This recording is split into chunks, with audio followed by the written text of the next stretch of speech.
मंडईने पत्र पाठविले गणेश गल्लीला अन पत्र वाचून आनंद झाला मुंबईच्या राजाला.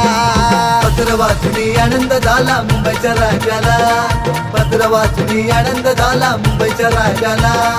अनेक रूपे घेऊन येतो माझा गणराया, कधी विष्णू श्रीकृष्ण माझा शिवशंकर भोळा. शिवशंकर भोळा, शिवशंकर भोळा, शिवशंकर भोळा, शिवशंकर भोळा. हे गणा